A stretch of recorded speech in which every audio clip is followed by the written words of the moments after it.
Behind every beautiful performance is a story of patience, passion, and perseverance. These are not only the values of great artists, they are the values of great nations. And I just want to emphasize this. Our educators, you are seated here. These young people covered thousands of kilometers to travel here. Let our children not come here and get discouraged, but encouraged.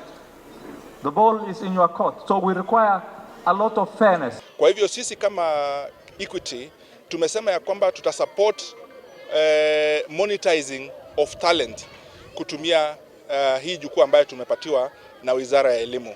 Na tunataka kufanya kazi pamoja na Wizara ya Sports, tunataka kufanya kazi na KICD, tunataka kufanya kazi na idara zote za serikali ambazo zina support the creative industry.